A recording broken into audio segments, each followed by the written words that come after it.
Hey everyone, welcome back to my channel, Abeer's Book Reviews, and today I'll be reviewing this book, Why Nations Fail, The Origins of Power, Prosperity, and Poverty by Daron Acemoglu and James A. Robinson. So Daron and James are very well-renowned economists from MIT and University of Chicago respectively, and they won the Nobel Prize in 2024 in economics for the ideas presented in this book. The book itself was written quite a long time ago, about over a decade ago, and I must say, even as someone with no interesting background in economics, this is just the beginning of my ventures into economics. This is an amazing book. I would like to describe it as an economics lesson disguised as history, and that makes it a particularly interesting read and a particularly easy one as well. I think the Observer, yes, described it very well. It's at the back here. A book which, while at the intellectual cutting edge, is not just readable but engrossing. Perfect explanation for the book. Talking about the contents of the book, there's this big overarching theme about institutions. Particularly, the author has outlined two types of institutions, which are either inclusive institutions or extractive institutions. And by institutions, they mean the various arms and the amorphous blobs within a country's politics and economics. So think of political institutions and economic institutions. And the book is a bunch of case studies combined from all the way back from the 1400s, 1300s, what have you. And it's an analysis of how political institutions of a place develop over time, and how the nature of political institutions then decides the nature of economic institutions, and how the nature of economic institutions determines the current levels of prosperity and poverty and equality within a given state. And this book, it's quite a different perspective from some of the traditional things that I've heard. Now, of course, as I said earlier, I have no background in economics, but most of the time when someone would say or explain to me why a certain nation is poor or a certain nation is rich, like the example of, say, United States and India, I would hear a lot of arguments being made along the lines of, well, they have these resources, and, well, I would think, well, we have certain resources as well.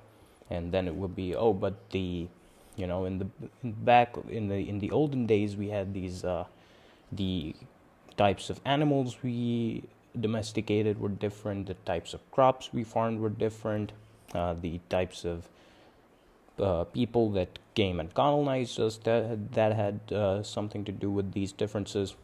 And this book just basically does the best job I've ever seen of dismantling those sort of half-truths or sort of incomplete explanations about why nations in the current world are rich or poor. And instead, they focus much more on a much more concrete indicator of rich and poor nations, which is institutions. And it starts off with that. It starts off with the example of the town of Nogales, which is split in half between Mexico and Arizona in United States. So they have the exact same culture, they have the exact same history, they have the exact same everything is common between them, except for a wall which divides the town in half. And on one side of the town, you have relative peace and prosperity, and everyone is on a more or less equal level. They have good healthcare, they have good policing, they have good law and order, they have good education. But if you jump that wall, exact same people, exact same history, exact same everything, but these people live in poverty, they barely have enough food to survive. There's rampant corruption and no regard for the law and order. And that is because of institutions. And that is what James Robinson and Daron Acemoglu decipher in this book. Very masterfully, very amazingly done.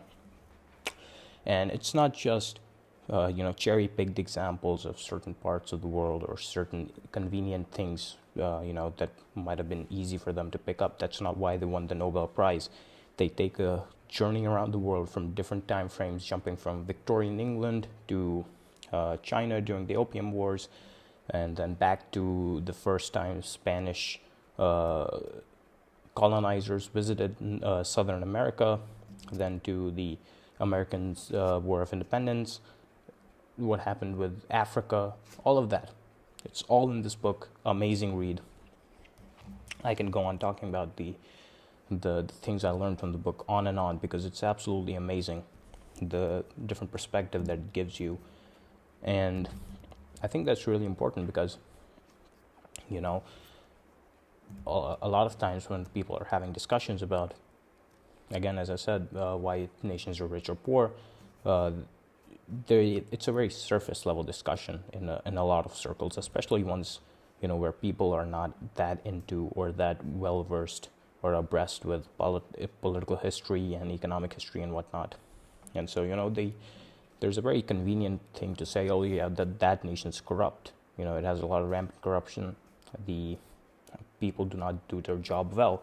And this book is a deeper analysis as to why that corruption exists in the first place. What are the incentives for corruption, and why that corruption developed over so many hundreds of years, and what are some nations that have either gotten rid of that corruption over time, and what are the nations that have embraced more and more of that corruption over time, and how that leads to inequality in a society, and what are the negative consequences and what are the positive consequences of corruption. Because believe it or not, the authors do highlight some of the positive sides of corruption and extractive institutions as well.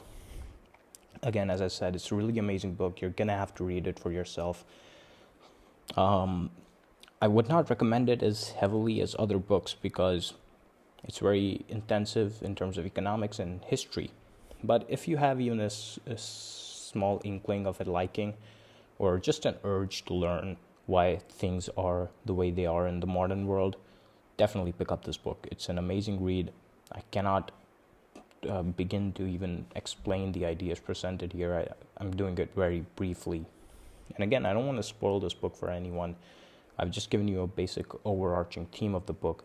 You do have to get in and read it yourself. It's a pretty big book, around 450 pages or something, but you're going to be able to get through it.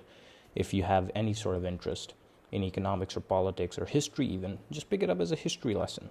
Amazing book. Here it is once again. And that's it. If you guys enjoyed this video, make sure you hit the like button. If you're new and haven't already done so, subscribe to the channel to keep receiving more videos like this one. I've been Abeer Rao, and thanks for watching.